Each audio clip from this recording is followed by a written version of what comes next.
I want to ask you about the triple A credit rating losses. Victoria and New South Wales lost their triple A's today.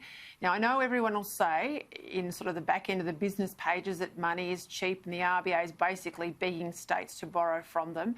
This is not as material as it might have been before. And I have to say, I don't think it's everything in terms of how you might assess a state economically, but it does carry weight and it has a bearing over the term of the repayment on the debt, particularly in the case of Victoria. That debt at $155 billion is quite extraordinary in terms of state GDP. How's this been seen, you think, in the political prism, Dennis? Well, look, I think that debt and deficit have obviously fallen down the list in political terms. We've seen the federal government's world record debt. We're going to have a huge deficit next year as well. And yes, the states are doing the same thing. They're being urged to spend, to invest in infrastructure and create jobs. And the Reserve Bank governor has said he's not really concerned about them losing their AAA, that it's more a political and psychological issue. And I think that's right. But the psychological and political issue here is that the states are not doing well on the debt levels before COVID, nor was the federal government for that matter. And so what we're actually seeing is an extension of this problem on debt over the much longer term. And yes, interest rates are basically zero. They're going to be less than zero. They're going to stay that way for years. But these huge debts are still going to have to be paid over the longer term. And that's where, once we get through COVID and we get towards the end of next year and there's a vaccine and the economy starts to open up around the world, everyone will start to say, well, hold on, how much longer are we actually going to be paying these debts? And that's where the psychological comes in and becomes political. And that's where it becomes part of an economic problem as well. If you have a problem about confidence in the economy because of long-term debt, well, that can have immediate issues.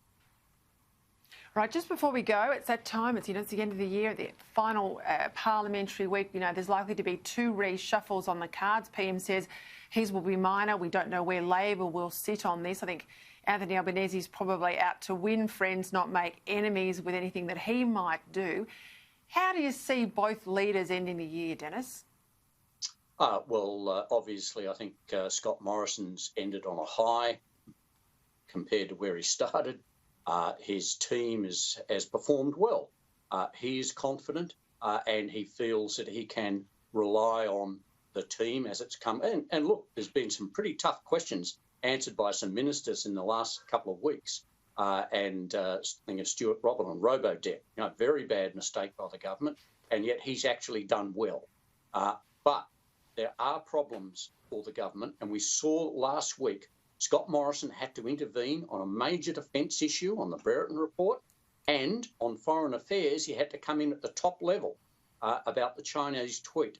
Now, these are indications that Scott Morrison should not be overconfident about his team. Just because they're in front, they're doing well at the moment, he should actually take that opportunity to actually ensure he makes some real changes so he builds into next year with a sharper, more effective team. For Anthony Albanese, it's been a bad year. His leadership's under a cloud. He'll get through till Christmas, but then he'll be limping through next year as time goes on and Labor MPs start to say, how much longer can we trail? How much longer can we put up with Anthony Albanese? For him, the shuffle has to actually demonstrate what he's been saying about trying to appeal to the centre, trying to get back to traditional ALP voters. There's no point in going out there and visiting Newcastle and talking to people in Queensland, in regional Queensland, if you don't actually start to have a team that reflects what you're saying. And that's the danger for him. His team doesn't look like a team that will appeal to traditional Labor voters. Yeah, and I don't think Santa hands out traditional Labor voters at Christmas. More the pity, says Joel Fitzgibbon. Thank you for your time, Dennis. They might get a lump of coal. They might get a lump of coal. That might change a few hearts and minds, wouldn't it?